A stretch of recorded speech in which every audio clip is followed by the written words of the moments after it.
Welcoming to the stage His Excellency Olusegun Obasanjo, AU High Representative for the Horn of Africa and former President of the Republic of Nigeria.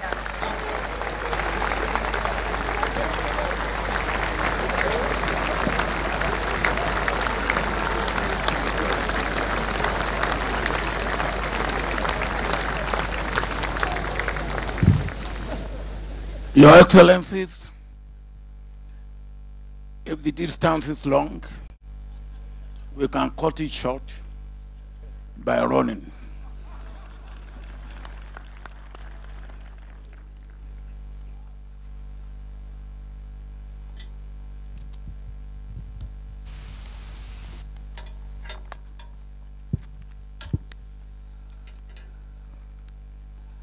Your Excellency, Dr. Abiy Ahmed, Prime Minister of the Federal Democratic Republic of Ethiopia.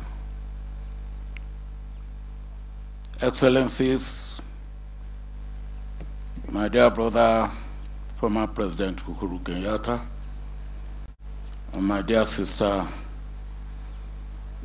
former Deputy President Dr. Nsule Nkunka. Your Excellency, Deputy Prime Minister and Foreign Minister of the Federal Democratic Republic of Ethiopia, Temeke Mekone. Your Excellency, Ambassador Musa Faki Mahamat, Chairperson of the AU Commission, the Chairperson of the Peace and Security Council, Your Excellency, Ambassador Bankole Adeoye, Commissioner for Political Affairs, Peace and Security, Excellencies, members of the Diplomatic and Consular Corps, distinguished ladies and gentlemen. On behalf of the members of the AU High-Level Panel, former President of Kenya, His Excellency Uhuru Kenyatta, and former Deputy President of South Africa,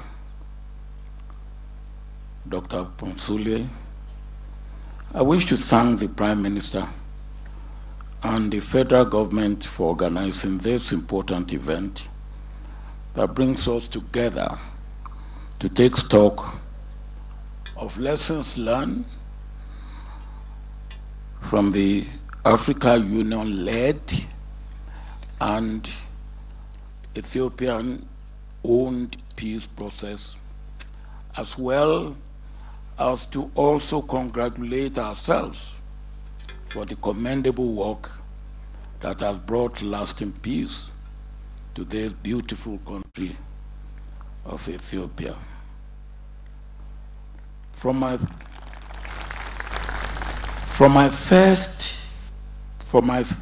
very first engagement on this task in 2021, and even in the darkest moments, I remain hopeful that together we will reach the day when the guns will be silenced and peace will return.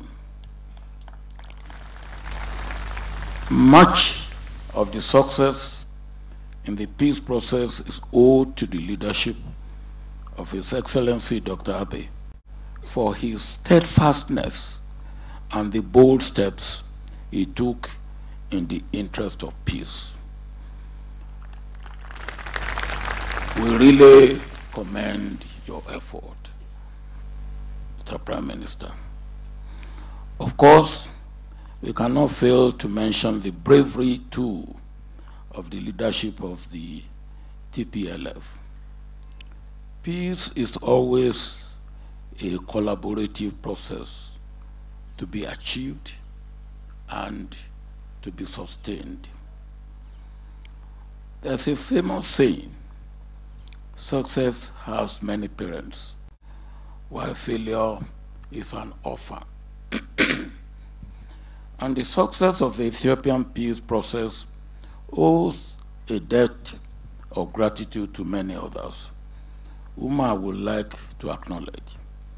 First, I would like to thank the chairperson of the AU Commission, Musa Faki Mohammed, for entrusting me with this enormous and extremely important task as High Representative for the Horn, and for bringing on board my brother, former President Uhuru Kenyatta, and my sister, former Deputy President Dr. Ponsule, as members of the high-level panel. I applaud the commitment of the AU Commission's Department of Political Affairs, Peace and Security, under the leadership of Commissioner Bankole Adeoye and his team of committed officers who worked tirelessly to support us.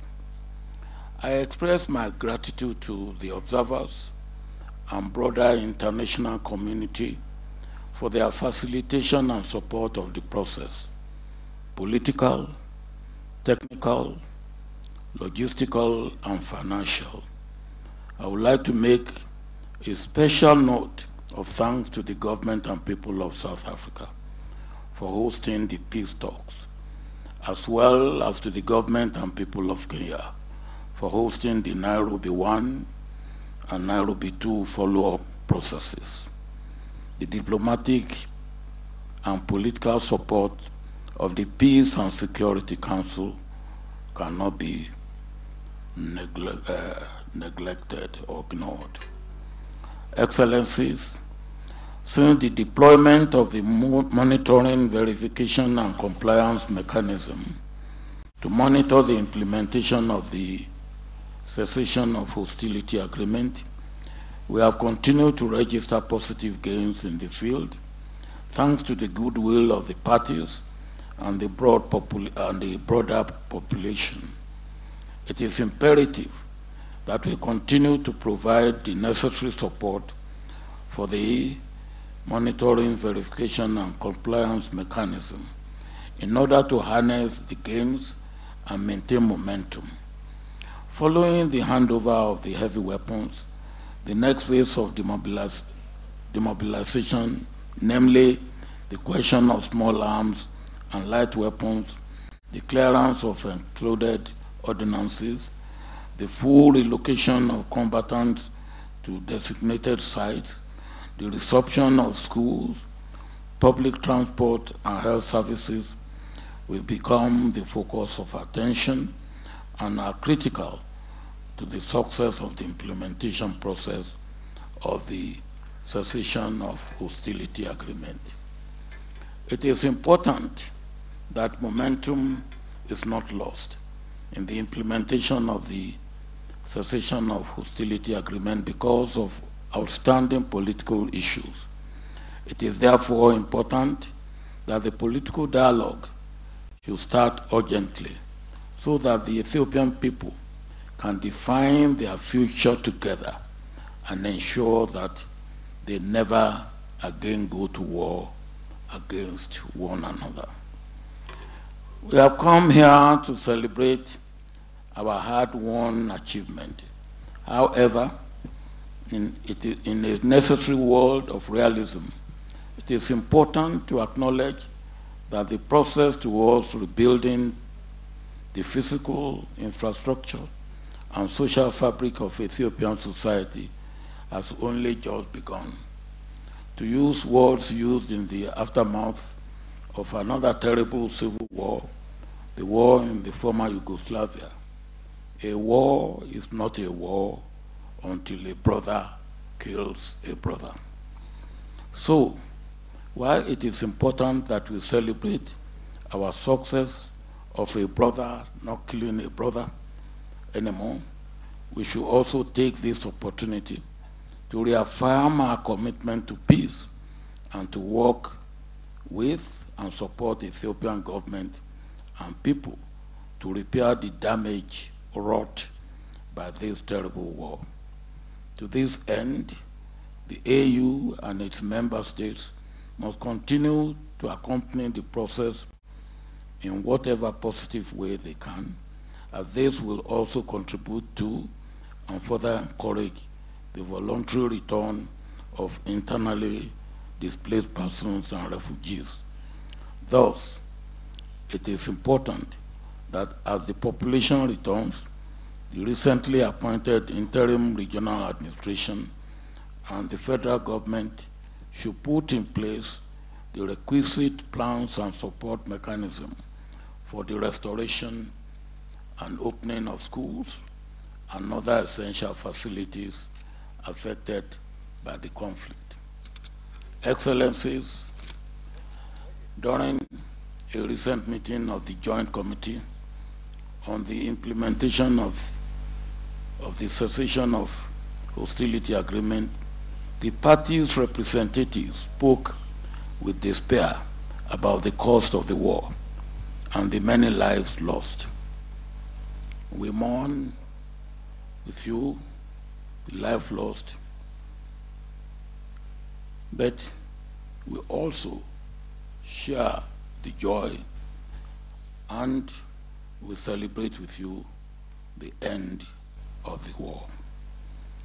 But they also spoke of the hope and relief that peace has brought them, stressing that they have learned the full awful cost of war.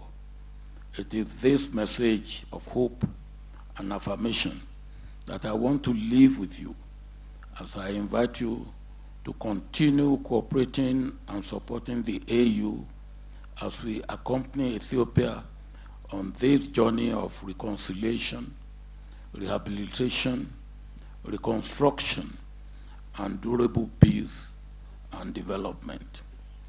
I have great hope for the unity, peace, security, stability, development, and progress of this country as one of the leading nations, if not the leading nation of Africa in the immediate future. You have what it takes to be in that position. Enough with war.